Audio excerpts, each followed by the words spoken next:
Hi LES students, I am going to talk about another one of my favorite authors today. I have several books by him in the library. His name is Kenneth Oppel. And I'm going to talk about 4 books. I actually had 5 books. One of them did not get returned from last year, and it was called The Nest, and it was probably the strangest plot of a book I have ever read in my entire life. Weird. I'll talk about that some other time. First of all, he has written Inkling. Like I said, this is Kenneth Oppel. Inkling, Kenneth's books are all very interesting because they have very unique plots to them. I've never read another author that has such unique ideas for books. So Inkling is actually about an ink blot that comes to life. So this is what the back of the book says. Lots of students have read this, especially lots in the middle school, and they love this book. I have 2 or 3 copies of it. Fantastic book. Rickman saw the whole thing. The ink rippled as if a stiff wind blew across it. It trembled, tensed, and then sprang. All the ink lifted right off the sketchbook, leaving the pages totally blank, and landed with a small splash on the drafting table. It quivered slightly like something exhausted, but also amazed, and maybe even excited because it started doing some kind of dance, like it was celebrating its freedom. This is such a cool story. I really, really love this. Next, there's a couple of his books that I have not read, but I really, really want to, and I'm hoping to get to them soon. This is one of them. This is called The Boundless. And I kind of like opening this because you can see the scene on the book. Okay, and this is what the back says. Climb aboard the Boundless, the most magnificent train ever built. Magic and danger loom around every bend. And the hardest trick is staying alive. Sounds fascinating. I am going to read this soon. If that sounds good, let me know.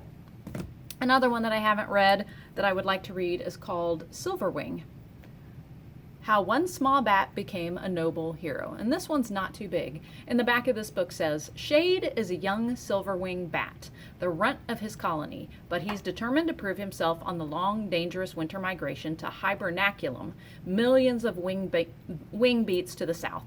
During a fierce storm, he loses the others and soon faces the most incredible journey of his young life.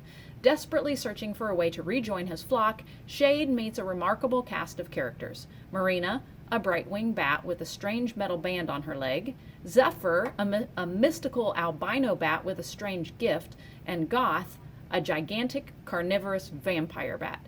But which ones are friends and which ones are enemies?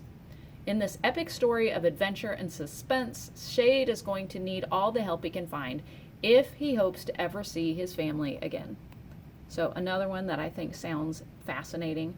I heard him online read the part of this book, and it just sounds really, really good. So Silverwing. I have a couple copies of this as well. Now, one of my new ones from this year is called Bloom. And this is the first of 2 books. I have read both books. The second one is on order, but Bloom is the first book in the Overthrow series. Okay, and this is what this one is about. It was just rain, but after the downpour, odd black plants began to shoot up. Suddenly, they are everywhere. They take over fields and twine around houses. They bloom and throw off toxic pollen and feed. Strangely, 3 Salt Spring Island teens seem immune. Anaya, Petra, and Seth. What's their connection? What's their secret? A week ago, they wouldn't have thought they had one. But they'd better figure it out fast. The invasion has already begun. And the back of the book says, in a single motion, the vine flexed and looped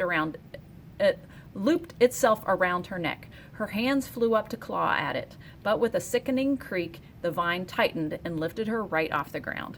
Yes, this is a creepy book, not super scary, but very intense and fast-paced and just awesome scary. So if you like books that are a little scary and intense, this one's a great one. Loved this. It's kind of an alien type futuristic book.